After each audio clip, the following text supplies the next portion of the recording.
Baie welkom by hierdie week se episode van Woensdag Woord en dankie dat jy weer inskakel. Een van die mooi herinneringe wat ek tot vandag toe nog koester, was om as 'n klein seentjie by oupa en ouma te kuier in hulle huis in Boston in die Kaap. Nou een besondere herinnering was 'n pragtige staanhorlosie in hulle sitkamer wat uit hout geverf was. Hierdie horlosie het my altyd gefassineer met sy bewegende ratte en daardie gekenmerkende tik, tak, tik, tak.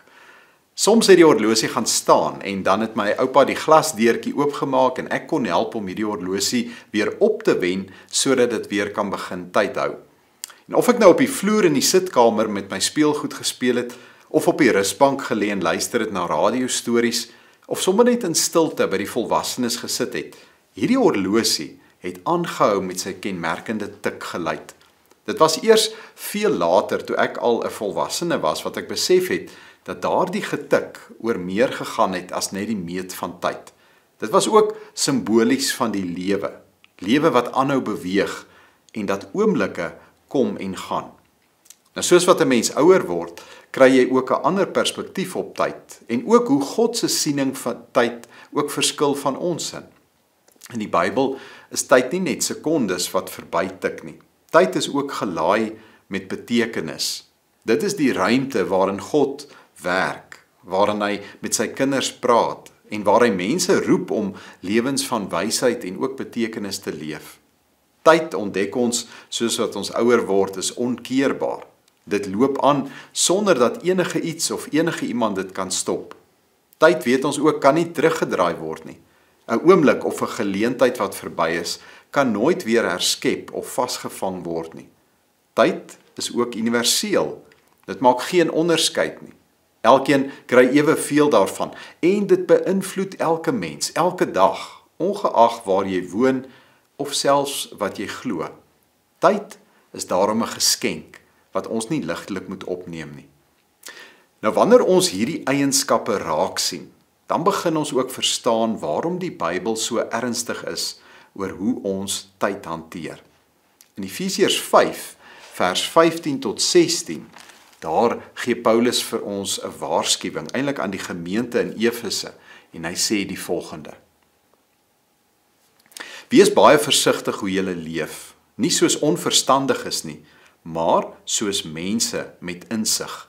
Maak die beste gebruik van elke geleentheid, want die dae is boos. Nou dis 'n kort teks, maar propvol betekenis, want om die tyd uit te koop beteken nie net om besig te wees nie. Dit beteken om te besef, tyd is kosbaar en dit moet wys gebruik word. Daar in Psalm 90 vers 12 kom dieselfde gedagte, maar net met 'n ander klem. Ons lees daar: Leer ons om ons dae te tel, sodat ons wysheid kan bekom. Wanneer ons leer om ons dae te tel en nie net af te wag nie, maar regtig te besef dat ons lewens beperk is, dan begin 'n mens vra, maar hoe leef 'n mens met wysheid? Wat doen ek met my tyd wat ook eintlik ewigheidswaarde het? Nou die Bybel kyk op verskillende maniere na tyd. Een van die bekendstes is in Prediker 3. Ons ken daardie teks goed waar daar staan, daar is 'n tyd vir alles. Daar's 'n tyd om te huil en 'n tyd om te lag. Daar's 'n tyd om te werk en ook 'n tyd om te rus. En hierdie woorde wys dat God ritme ook aan hierdie lewe gegee het. Ons loop nie net deur 'n klomp chaos van los oomblikke nie. Ons beweeg deur seisoene en God is teenwoordig in hulle elkeen. En terselfdertyd is die Bybel ook baie eerlik oor hoe verganklik tyd is. Daar in Jakobus 4 vers 14 lees ons die volgende: Julle wat nie eers weet hoe julle lewe môre sal wees nie. Julle is maar 'n damp wat 'n oomblik verskyn en sommer weer verdwyn.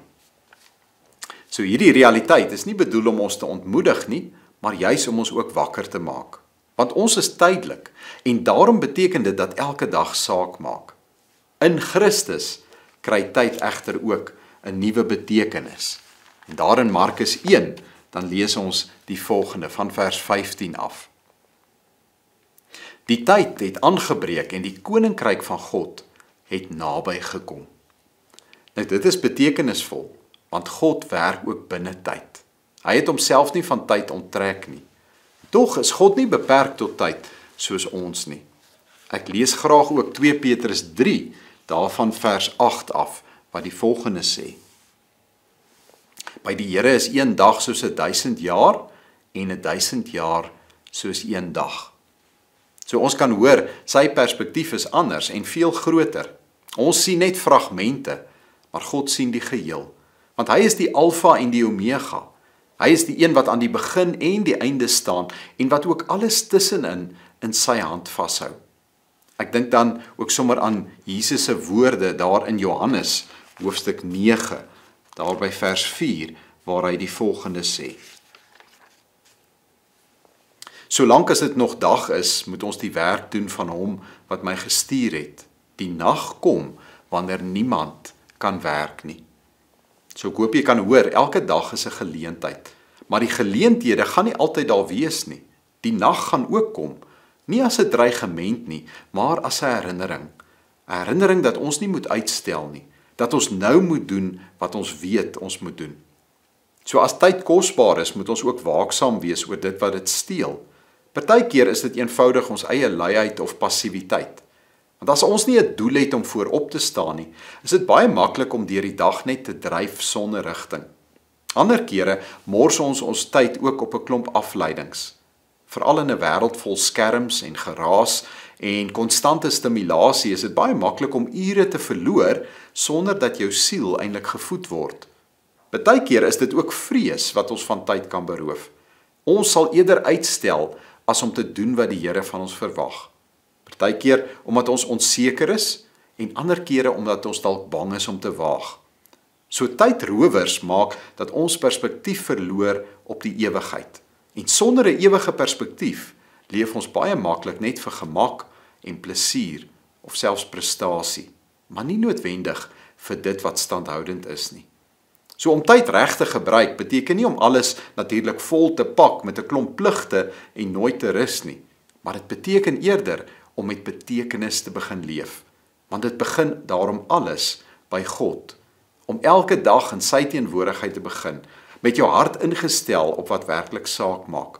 Daarom vra verantwoordelike gebruik van tyd ook 'n roepingbewustheid, want wanneer jy weet waarvoor jy hier is, dan help dit jou om ook jou tyd met insig te gebruik.